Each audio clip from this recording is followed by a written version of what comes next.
సముద్రాన్ని నమ్ముకొని వేటే జీవనాధారంగా బతుకీడుస్తున్న మత్స్యకారులకు నష్టపరిహారం ఇవ్వకుండా కొన్ని చమురు సంస్థలు ప్లాన్ చేస్తున్నాయని మాజీ మంత్రి మల్లాడి కృష్ణారావు ఆక్షేపించారు.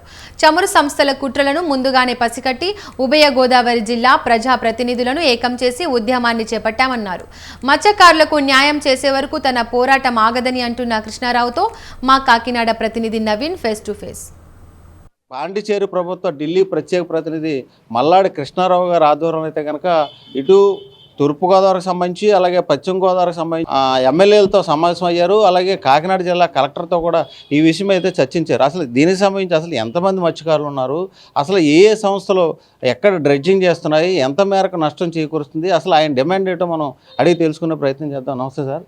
అసలు మీరు అంటే మత్స్యకారులకు సంబంధించి ఒక నష్టపరిహారానికి సంబంధించి మీరు ఒక ఉద్యమాన్ని అయితే చేపట్టారు. అసలు ఏంటి, అసలు ఎంతమందికి ఈ నష్టపరిహారం రావాలి, చమురు సంస్థలు చేస్తున్న నిర్వాహకం ఏంటి?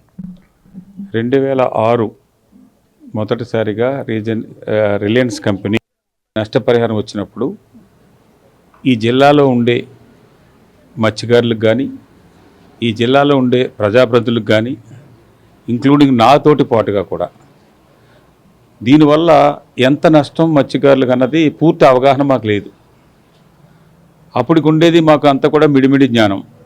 దాని మీద కాకినాడ కలెక్టర్ ఆఫీస్లో ఆ రోజు కాంగ్రెస్ ప్రభుత్వం ఆంధ్రప్రదేశ్లో పరిపాలనలో ఉంది.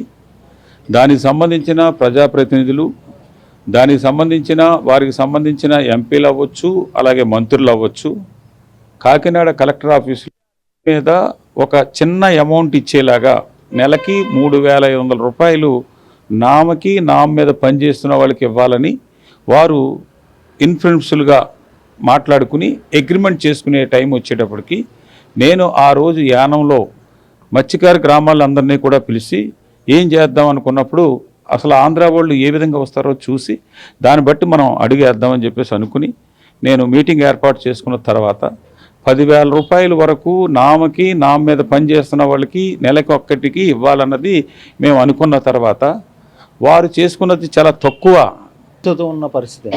ఇప్పుడు ప్రజెంట్ పరిస్థితి, ఇప్పుడున్న పరిస్థితుల్లో చూస్తే ఆ రోజుల్లో ఒక 25,000 మందికి 5 నియోజకవర్గాల్లోనూ, యానంలో ఉన్న 5,520 మందికి ఇందులో నష్టపరిహారం గత 2022 నుంచి 24 జూలై 17వ తారీఖు వరకు ఇవ్వడం జరిగింది.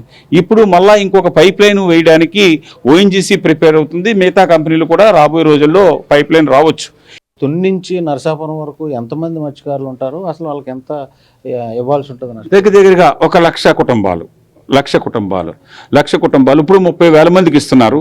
1,00,000 కుటుంబాలు మినిమం 1,00,000 మందికి వాళ్ళు ఇవ్వాల్సి వస్తుంది. ఎందుకంటే ప్రాజెక్ట్ కాస్ట్లో నేను ఇంకొక పాయింట్ కూడా చెప్తూ ఉన్నాను. మీరు పైప్ లైన్ వేసినప్పుడు అక్కడ వెల్స్ ఎప్పుడైతే మనకి సముద్రంలో డ్రిల్లింగ్ చేసినప్పుడు వెల్ పడుతుందో ఆ వెల్ నుంచి వచ్చే ల్యాండ్ పాయింట్ వరకు ఉండే కాస్ట్, ప్రాజెక్ట్ కాస్ట్లో మాత్రమే వీళ్ళు దానికి ఆ టైంకి మాత్రమే ఇస్తున్నారు. CSR ఫండ్ ఇచ్చినా లేదా ఫిషర్మెన్ కాంపౌండ్ చేసి ఇచ్చినా.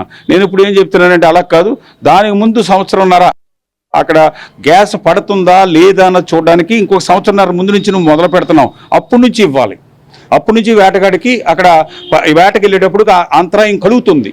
అందుకని పైప్ లైన్ ఈ పక్కనే వేసాను, ఈ పక్కనే పైప్ లైన్ వేసానంటే పైప్ లైన్ వేసారా లేదన్నది మాకు అనవసరం. ఎందుకంటే కొన్ని కంపెనీలు అందరూ కలిసిపోయి మత్స్యకారులకు ఇవ్వాల్సినది నష్టపరిహారం ఇవ్వకన్నా ఉండడానికి వాళ్ళు ప్లాన్ చేసుకుంటూ వెళ్తున్నారు. ఆ 2% కొన్ని కంపెనీలు ఇస్తున్నాయి, కొన్ని కంపెనీలు ఇవ్వట్లేదు. అసలు నిజంగా ఇస్తున్న నిధులు కూడా సక్రమంగా వాటిని యూటిలైజ్ చేస్తున్నారా, ప్రజలకి అందుబాటులోకి తెస్తున్నారా? మీకు CSR ఫండ్ 2% కాదండి, 1%ఏనండి. ప్రాజెక్ట్ కాస్ట్లో 1%. 2% అన్నది ఆ ప్రాజెక్టు పూర్తి అయిపోయిన తర్వాత ఆడు పెట్టుబడి పెట్టిన తర్వాత, పెట్టుబడి వచ్చిన తర్వాత అందులో 2% ఆ ఏరియాకి ఇవ్వాలండి. ఎవరైనా కొంచెం దాని మీద పూర్తి అవగాహన లేకుంటే మాట్లాడించవచ్చేమో, కానీ 1%. మేమేమంటామంటే 1% కాకుండా ఏ ఏరియాలో అయితే జరుగుతూ ఉందో ఆ ఏరియాలో జరిగినప్పుడు ఎక్కువ నిధులు వాళ్ళకి ఇవ్వండి. ఉన్న వాళ్ళకి కూడా ప్రతి ఒక్కరికి కూడా ఇవ్వండి. అది 1% అవసరమైతే 2% చేయండి. ప్రాజెక్ట్ కాస్ట్లో, టోటల్ ప్రాజెక్ట్ కాస్ట్లో, నేను చెప్పేది పైప్ లైనే కాకుండా టోటల్ ప్రాజెక్ట్ కాస్ట్లో చేయమని చెప్పి చెప్తున్నాం. దానికే నా పోరాటం ఉంటుంది. నాకు ఈ కంపెనీలు వీళ్ళందరూ కూడా మల్లాడికి ఇస్తున్నారా అని ఎలా ఇబ్బంది పెడదామా, ఇవన్నీ చాలా ప్రయత్నాలు జరుగుతాయి. ఎన్నాళ్ళు చేశారు, ఇంకా నన్ను ఇంకేం ఇబ్బంది పెడతారు. ఇది మల్లాడి కృష్ణారావు అయితే చెప్తున్నారు. సుమంతో నవీన్, స్వతంత్ర న్యూస్, యానం నుంచి. పాండిచేరి